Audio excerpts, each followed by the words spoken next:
এই জীবনকালে আমি কখনো রথে যাইনি। রথের রশি বা দড়ি কখনো টানিনি। ছোটবেলায় একবার, ছোট না বড়বেলায় একবার বাবাকে নিয়ে গিয়েছিলাম। তাও গিয়ে দেখেছি রথ টানা শেষ। তো ভাবলাম যে এবার যেভাবে হোক ভগবান যদি কৃপা করে অবশ্যই আমি যাব এবং যাওয়ার চেষ্টা করব। তার আগেরবারও আমি যেতে পারিনি, এখানেই ছিলাম কারণ ভগবান কৃপা করেনি তাই। তো চলে আসলাম মন্দিরে, এসে দেখি যে এখনো পূজার কাজ চলছে এবং রথ সাজানো চলছে। কিন্তু প্রসাদ অলরেডি শেষ, প্রসাদ দেওয়া শুরু হয়ে গিয়েছিল।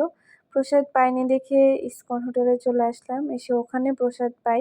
এই যে বললাম না, রথে আসা, রথের প্রসাদ পাওয়া এগুলো হচ্ছে ভাগ্যের ব্যাপার। যাই হোক, প্রসাদ নিয়ে এসে দেখলাম যে রথ প্রায় সাজানো শেষ, এবার হচ্ছে রথ টানার পালা। রথ প্রথমে ইসকন মন্দির থেকে শাপলা চত্বর যাবে, ওখান থেকেই টানা আরম্ভ হবে। তো আমার কাছে খুবই এক্সাইটেড লাগতেছিল, কারণ হচ্ছে আবার একটু ভয়ও লাগতেছিল। কারণ আমি ছোটবেলা থেকে শুনে আসছি যে রথের চাকার তলে অনেকে পড়ে যায়, মানে অনেক সময় ধাক্কাধাক্কি বা অনেক বেশি ভিড় হলে এমনটা ঘটে, বিশেষ করে বাচ্চা কাচ্চা। তো আপনারা সাবধানে রথ টানবেন।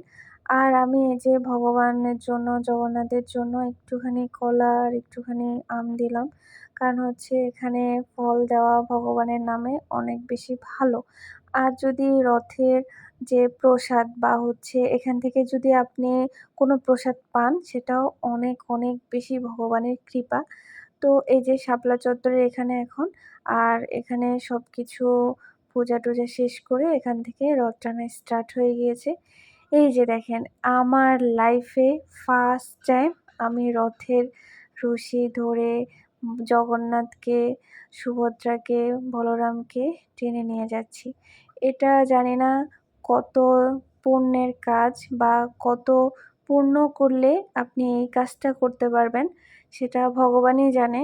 আমার আজকে সৌভাগ্য হয়েছে, ভগবান কৃপা করেছেন বলে আমি হচ্ছে আজকে এই জায়গায়। না হলে কত রথ পার হয়েছে বা জীবন যতটুকু এসেছে, কিন্তু কখনো আমি যেতে পারিনি বা কখনো ওই সুযোগটা হয়ে ওঠেনি। আজকে সেটা হলো ফাইনালি। ও রথ টানা শেষ, খালি পায়ে পুরোটা রথ আমরা ভগবানের কৃপায় টেনে এনেছি। এটা আমার কাছে অনেক অনেক একটা পুণ্যের কাজ বলে আমি মনে করি।